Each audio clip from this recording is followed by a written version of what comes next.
अफगान तालिबान और फितनाल ख्वारिज की इश्तियाल अंगेजी पर पाक फौज का मुंह तोड़ जवाब। 200 से ज्यादा तालिबान और ख्वारिज मारे गए। बहादुर से लड़ते हुए पाक फौज के 23 जवान शहीद, 29 जख्मी। 21 अफगान पोस्टों पर आर्जी कब्जा। 50 साल से ज्यादा पाकिस्तानी सरजमीन पर बैठे अफगान मुहाजिरीन को वतन वापस जाना होगा। अपनी मैशत को अफगान मुहाजिरीन के कब्जे से छुड़वाना होगा। वजीर दिफा ख्वाजा आसिफ का एक्स पर पैगाम। अब वाज़ेह कर दिया कि पाक अफगान सरहद दुनिया की दीगर सरहदों जैसी होनी चाहिए। वजीर दिफा ख्वाजा आसिफ।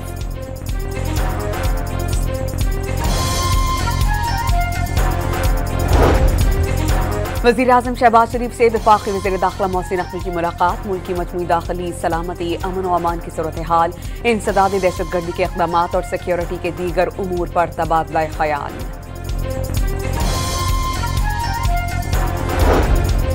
वज़ीर आला खैबर पख्तूनख्वा का इंतखाब कल शेड्यूल्ड। PTI के सुहेल आफरीदी समेत दीगर उम्मीदवारों के कागजात नामजदगी मंसूर।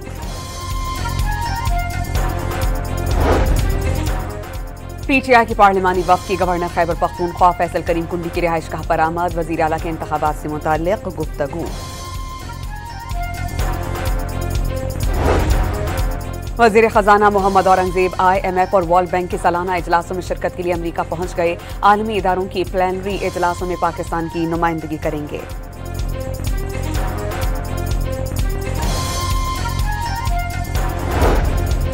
सहफरीकी स्पीकर्स इजलास में शिरकत के लिए अज़रबैजान मिली मजलिस की स्पीकर साहिबा गफ्फारो पाकिस्तान पहुंच गईं। अज़रबैजान पाकिस्तान को अपना मुखलिस दोस्त और भाई तस्वुर करता है।